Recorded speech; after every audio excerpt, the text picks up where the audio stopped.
ایک دفعہ عمر بن خطاب رضی اللہ عنہ جو ہے سفر میں گئے اور آپ کے سامنے بن عاص تھے، وہ ایک پانی کے پاس پہنچے اور اس پانی کے پاس جانے کے بعد پینے کا ارادہ کیا۔ عمر بن عاص نے کہا، جس کا وہ تالاب تھا، کیا ہے تالاب والے، کیا اس میں کوئی درندے وغیرہ پانی پیتے ہیں؟ تو انہوں نے کہا ایک تالاب کے مالک جواب مت دو۔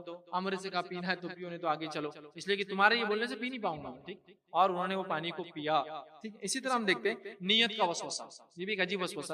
نیت کا وسوسہ کیا ہے کہ جب آپ نماز کی یا کسی کام کے لیے کھڑے ہوتے ہیں، شیطان بولتا تو نے نیت نہیں کیا۔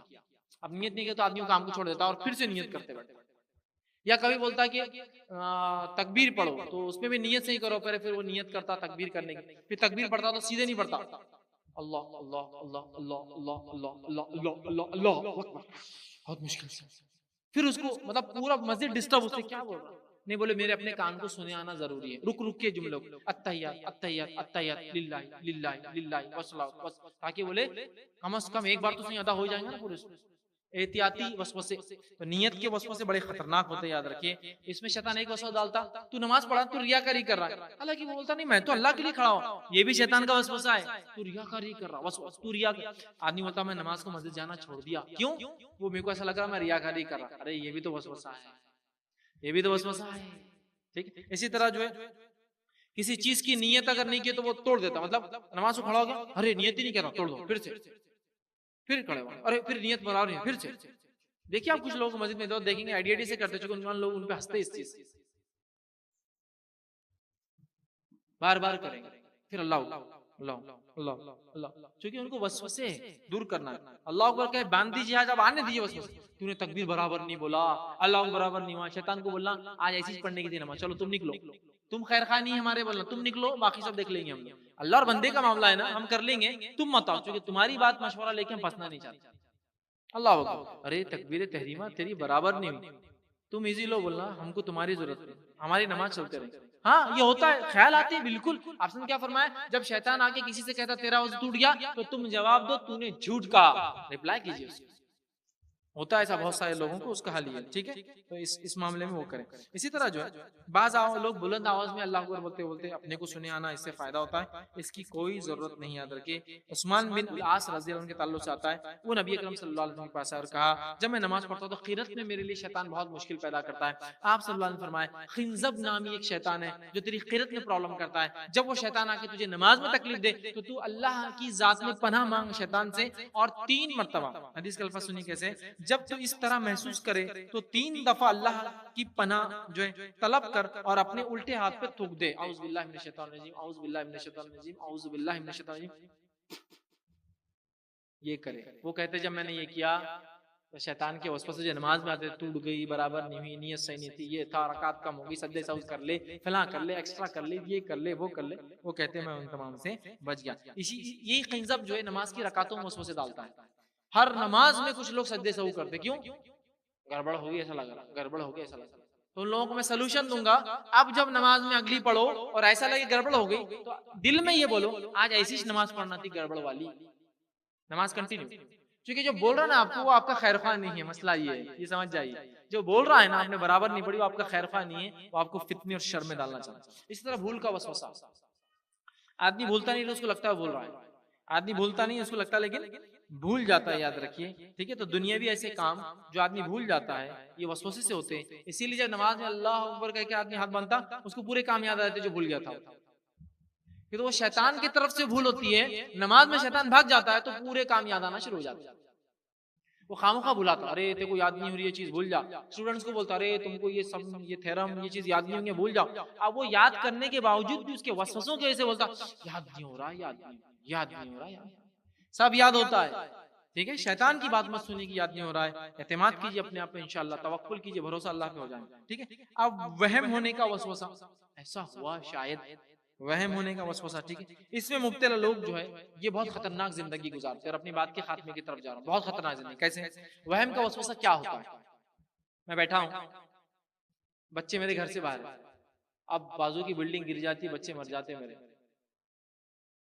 ایک گاڑی آئیں گی تیز رفتار ٹرک اور وہ پورا کچلے جائیں گا، اب شروع، اور اس میں آدمی بہت ڈپریس لائف جیتا ہے، بہت ڈپریس لائف جیتا ہے، یہ وہم ہر چیز میں، ہر چیز، اب بزنس بند کر کے آئے نا،